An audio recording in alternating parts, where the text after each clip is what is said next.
ओम हर हर महादेव। आप सभी भक्तजन कैसे हैं? हमको आशा है कि हमारी माता रानी की कृपा से, शिव जी की कृपा से, जगन्नाथ जी की महिमा से आप सभी लोग अच्छे ही होंगे। आज मैं जगन्नाथ जी की, उनकी भक्त की लीलाओं के बारे में वर्णन करने जा रही हूँ कि जगन्नाथ जी ने कैसी कैसी लीलाएं की थी, किसके साथ लीलाएं की थी। उस प्रकार से मैं एक कथा लेके आई हूँ। उस कथा के माध्यम से आप पुरानी घटनाओं का अनुभव कर सकते हैं कि हमारे जगन्नाथ जी ने क्या क्या लीलाएं की थी। यह कथा जानने से पहले आपसे अनुरोध है कि यदि आपको कथा अच्छी लगती हो तो आप दूसरों के साथ शेयर करिए, लाइक करिए, सब्सक्राइब करिए और कमेंट जरूर किया करिए, जिससे कि मैं नए नए वीडियो आपके प्रत्यक्ष लेके आऊँ। तो आइए बिना टाइम वेस्ट करते हुए हम लोग कथा की ओर चलते हैं। एक रघुदास नाम के भक्त थे जो कि रामचंद्र जी के महान भक्त थे। वो जगन्नाथपुरी में जाके रहते थे। सिंह द्वार के पास जो छतरी है उसी के नीचे वो रहने लगे। एक बार उन्होंने भगवान जगन्नाथ जी को देखा, क्योंकि वह रामचंद्र जी को बार बार पुकारते थे और रामचंद्र जी की पूजा करते थे। जगन्नाथ जी उनको रामचंद्र जी और लक्ष्मण जी और सीता जी वहाँ पे दिखाई दिए जगन्नाथ जी के मंदिर में। तब उनको आभास हुआ कि जगन्नाथ जी की वेदी पे रामचंद्र जी दिखाई दे रहे हैं, इसका मतलब कि जगन्नाथ जी ही हमारे राम जी हैं। उन्होंने भक्तिपूर्वक जगन्नाथ जी की सेवा करने लगे और प्रतिदिन वहीं छतरी पे रहते थे और जो सिंहद्वार के नीचे छतरी है वहीं पे रहते थे और भगवान की सेवा किया करते थे। एक बार उन्होंने खुशी के मारे एक बहुत सुंदर माला बनाई और फूलों से सजा के बहुत सुंदर माला बनाई और माला बना के पुजारी जी को दिया और कहा कि ये माला आप हमारे जगन्नाथ जी को चढ़ा दीजिएगा। पुजारी ने सोचा कि ये कैसा भक्त है जो कि केले के पत्ते के छाल से माला पिरोया है, जो कि धागे से नहीं पिरोया है। ऐसी जगन्नाथ जी तो हमारे पहनते नहीं हैं। पुजारी ने ऐसा करके उस माले को चढ़ाया नहीं, लेके रख दिया। उस जो भक्त था रघुनाथ दास नाम का, तो उसने सोचा कि हमारे भगवान ने हमारे माला को स्वीकार नहीं किया या इन्होंने चढ़ाया नहीं, तो हमको क्यों ना हम पे बड़ा दुख हुआ।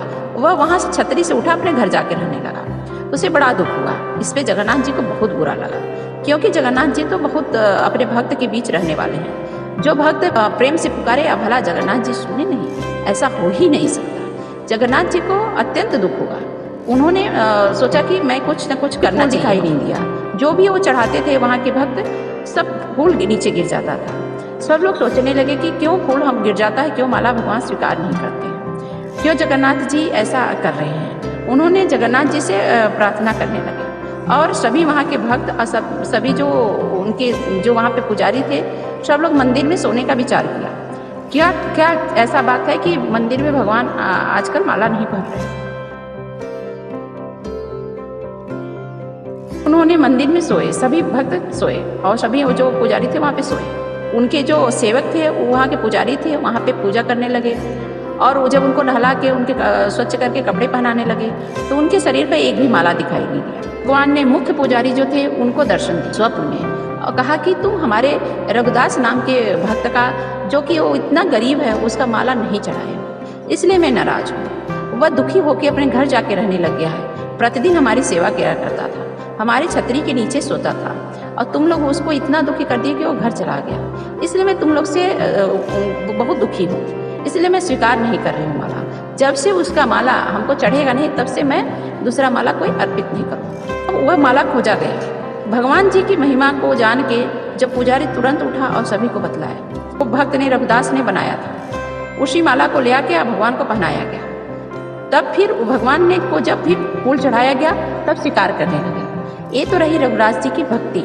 रघुदास जगन्नाथ जी का परम भक्त था। वह बहुत सेवा किया करता था, भगवान को बहुत मानता था। उनके साथ वह खेलता था, कूदता था, उनसे वो बातें करता था। एक बार की बात है, रघुदास बीमार पड़ गया। जब रघुदास बीमार पड़ गया तो भगवान सोचे कि हमारा भक्त बीमार पड़ गया है, मैं क्या करूं। रघुदास बीमार पड़ गया और ये सूद बूद भूल गया। उसके घर से इतना गंदगी या कुछ ऐसी बदबू बिना नहाए आता था कि वो दुर्गंध आने लगा उसके कमरे से। भगवान बालक का रूप पकड़ के गए और अब साफ करने लगे। साफ करके फिर उसके बाद में उसके बेड को साफ किया, सुगंधित और इत्र ले आए और वहाँ पे छिड़कने के बाद में वो जो घर था सुगंधित हो गया। तरह तरह की अगरबत्तियाँ लगा दिए, घर जगमगाने लगा, सुगंधित हो गया। और वह जो रघुदास था, धीरे धीरे भगवान ने सेवा करने लगे, ठीक होने लगा। रघुदास जब खड़ा हुआ, थोड़ा देखा तो एक लड़का है, तो लगा कि उनको पहचान में आ गया। रघुदास ने भगवान को पकड़ के कहा कि आप क्यों हमारी सेवा कर रहे हो। आप तो जग के नाथ हो, ब्रह्मांड के नाथ हो, आप ऐसा क्यों कर रहे हो? आप तो हमें ठीक भी कर सकते थे। तब भगवान ने कहा, जगन्नाथ जी ने कहा कि मैं ठीक तो कर सकता था, लेकिन अपने कर्मों की सजाए इंसान को भोगना ही पड़ता है।